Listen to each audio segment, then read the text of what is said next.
Welcome to my channel, The Tadka Project. Today I'm going to show you how to make a delicious and extremely flavorful South Indian style onion and garlic chutney. It uses inexpensive ingredients and is packed with flavor. So let's get cooking.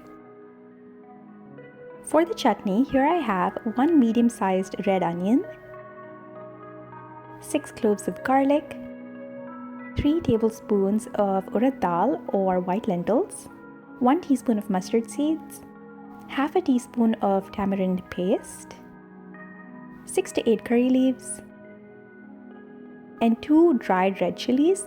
My chilies are very spicy and that's why I'm only using 2. But if you have Kashmiri red chilies, which are not very hot, you can use around 4 to 5. And it'll also make the chutney a lot more vibrant.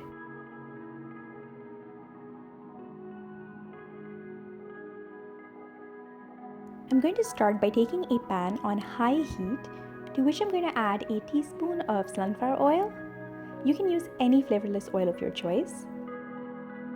So to this, I'm going to add all of the urad dal or the white lentils, the dried red chilies, which I'm going to break into 2 to release its flavors, and the 6 to 8 curry leaves.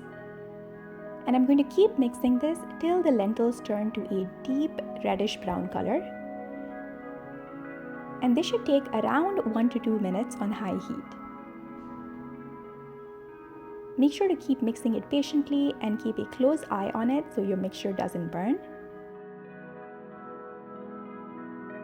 This is the kind of color we're looking for. As you can see, it has a really nice reddish brown color. So at this point, I'm going to turn off my element and set this mixture aside. Now it's time to prep our onion and garlic. As you can see, I've just peeled my garlic pods and cut them into 2.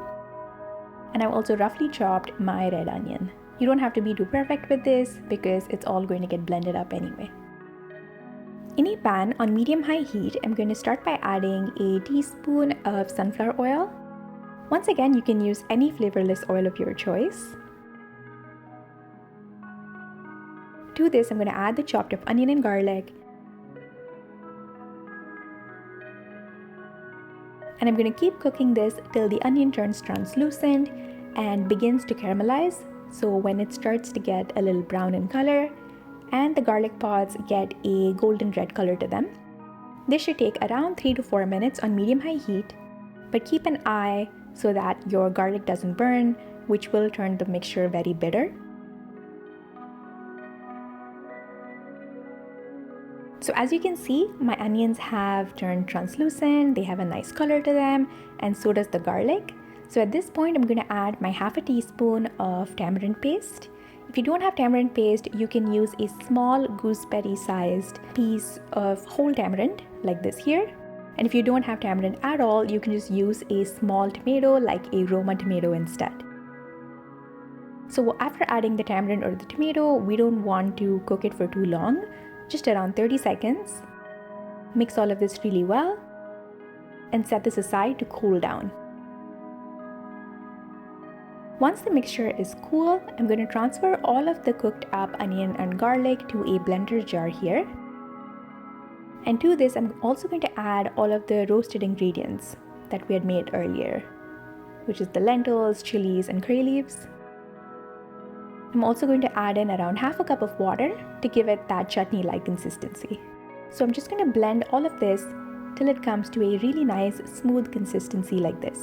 As you can see, everything is blended up and it has a nice chutney-like consistency. If you want your chutney to be a little more runny, you can always add more water, so you can adjust that according to your preference. Now it's time for the final step. Once again, in a pan, you can just use the same pan you've been using for the whole process like I've done here. I'm going to start by adding a tablespoon of sunflower oil. You can use 1 to 2 tablespoons. The more oil you add, the better your chutney is going to look, but it doesn't really make that much of a difference in taste. And I'm going to add the teaspoon of mustard seeds. And I'm going to wait for it to splutter.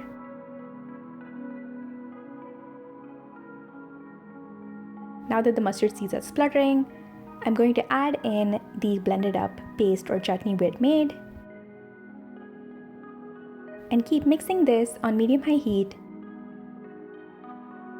till the mixture just starts to leave the sides or moves around effortlessly without sticking to the pan. Once again, this should take around 5 to 6 minutes. After adding in the mustard seeds and the ground up paste, I'm also going to salt this mixture to taste and mix this really well. It's been around 5 minutes, and as you can see, my chutney is leaving the sides and just moving around on the pan effortlessly without sticking to the bottom, and this means the chutney is ready to serve. This chutney can be used as a side to dosas, idlis, so the more traditional South Indian dishes.